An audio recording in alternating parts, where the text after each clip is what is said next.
Hello friends, welcome to our YouTube channel bright future academy. आज हम पढ़ेंगे standard 8 sem 2 subject science chapter number 16 प्रकाश। आज हम प्रकाश के बारे में पढ़ेंगे। अगर आप हमारे चैनल पर नए हो तो हमारे चैनल को सब्सक्राइब करें और बेल आइकन को क्लिक करें, जिससे हमारे चैनल पर अपलोड वीडियो का नोटिफिकेशन आप तक जल्द से जल्द पहुँचे। और वीडियो अच्छा लगने पर वीडियो को अपने दोस्तों के साथ शेयर करें और कमेंट भी करें। पिछले वीडियो में हमने यहाँ तक पढ़ा था।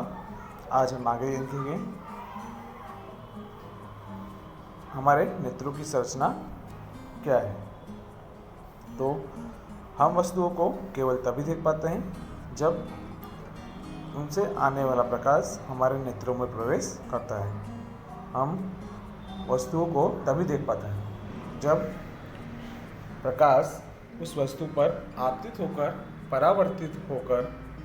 होने के बाद परावर्तित होकर हमारे आंखों में प्रवेश करता है, नेत्र में प्रवेश करता है प्रकाश, तभी हम किसी वस्तु को देख पाते हैं। नेत्र हमारी सबसे महत्वपूर्ण ज्ञानेंद्रियों में से एक है।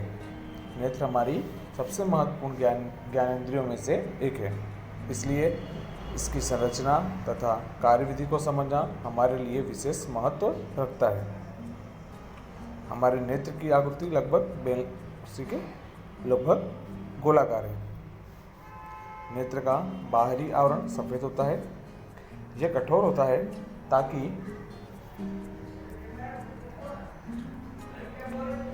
यह नेत्र के आंतरिक भागों की दुर्घटनाओं से बचाव कर सके। ठीक है, तो हमारे नेत्र का सबसे बाहरी आवरण सफ़ेद होता है और वो कैसा होता है? कठोर इसलिए होता है ताकि नेत्र के आंतरिक भाग, अंदर के भाग को दुर्घटनाओं से बचा सके। इसके पारदर्शी अग्रभाग को कॉर्निया या स्वच्छ मंडल कहते हैं। इसके पारदर्शी अग्रभाग को क्या कहते हैं? कॉर्निया या स्वच्छ मंडल कहते हैं। कॉर्निया के पीछे, ठीक है, कॉर्निया के पीछे हम एक गहरे रंग की पेशियों की संरचना पाते हैं, जिसे परितारिका, इंग्लिश में आइरिस कहते हैं। ठीक है, ये हमारे नेत्र की रचना है।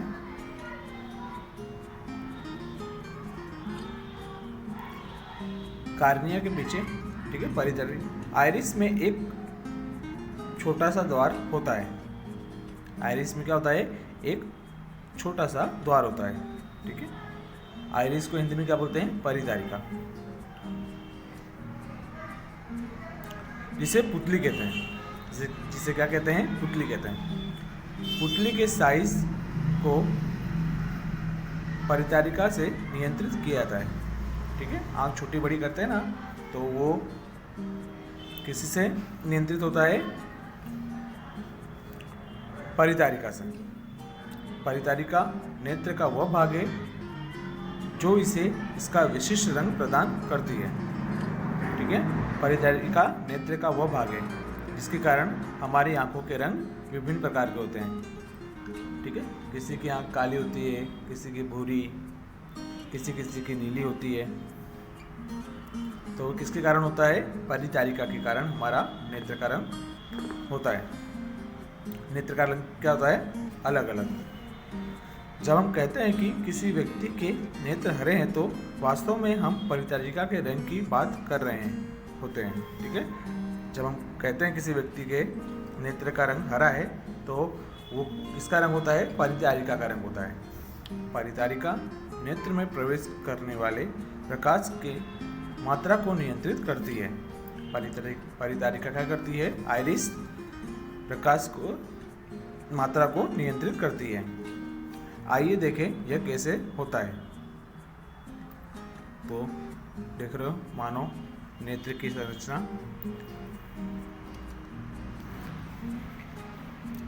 तो सब क्रियाकलाप एक, अपने मित्र की आंख में देखिए।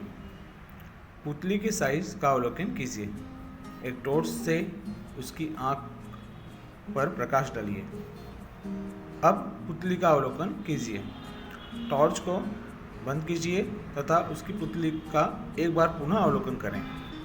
क्या आप पुतली के साइज में कोई परिवर्तन देख पाते हैं? किस स्थिति में पुतली बड़ी थी? क्या आप बता सकते हैं कि ऐसा क्यों हुआ? किस स्थिति में आपको आँख में अधिक प्रकाश भेजने की आवश्यकता है, मंद प्रकाश में या तीव्र प्रकाश में? तो इसका उत्तर देखते हैं। पुतली के पीछे एक लेंस है जो केंद्र पर मोटा है। किस प्रकार का लेंस केंद्र पर मोटा होता है? स्मरण करिए कक्षा 7 में लेंसों के बारे में क्या पढ़ा है। लेंस प्रकाश को आँख के पीछे एक परत पर फोकसित करता है। इस परत को रेटिना, ठीक है, हिंदी में दृष्टिपटल कहते हैं। तो ये परिभाषा याद रखना आप लोग।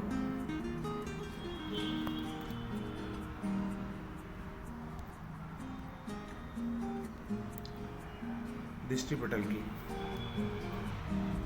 रेटिना अनेक तंत्रिका कोशिकाओं से बना होता है।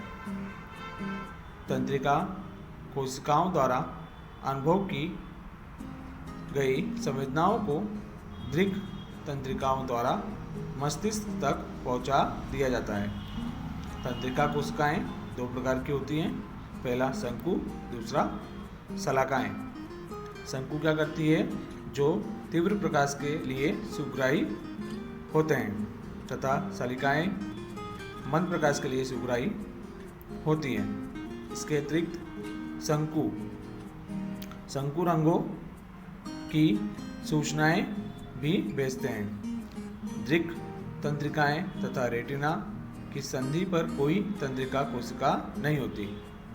इस बिंदु को अंध बिंदु कहते हैं। इसके अस्तित्व को निम्न प्रकार से प्रदर्शित किया जा सकता है। ठीक है, फिर से क्रियाकलाप है। क्या है? किसी कागज की शीट पर एक गोल चिन्ह तथा एक क्रॉस बनाइए। ठीक है, एक गोल चिन्ह बनाया है, एक क्रॉस चिन्ह बनाया है।